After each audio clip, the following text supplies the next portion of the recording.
महाराष्ट्रात आता गोहत्या आणि गो तस्करी करणाऱ्यांवर कठोर कारवाई करण्यात येणार आहे। वारंवार या गुन्ह्यांमध्ये सहभागी असलेल्या गुन्हेगारांवर मोकोका लावण्यात येणार असल्याची घोषणा मुख्यमंत्र्यांनी विधानसभेत केली।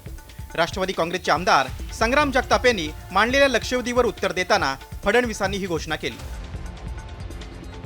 राज्य सरकार गोहत्या प्रकरणांवर बारकाईने लक्ष ठेवून आहे आणि हे गुन्हे थांबवण्यासाठी सर्वतोपरी प्रयत्न केले जातील असं मुख्यमंत्र्यांनी आश्वासन दिलंय। कॉमस्कोर नुसार आता isakal.com आहे देशातील नंबर 1 ची मराठी न्यूज वेबसाईट। प्रत्येक अपडेटसाठी isakal.com ला नक्की भेट द्या। सन्मान्य सदस्यांनी जी मागणी केली, गोहत्येच्या संदर्भात वारंवार त्यांच्यावर अशा प्रकारचे गुन्हे दाखल होतात।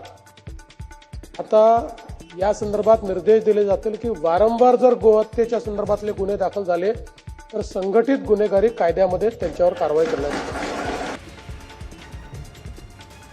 मुख्यमंत्र्यांनी केलेल्या या घोषणेमुळे गोहत्येला किती आळा बसेल याबाबत आता उत्सुकता आहे।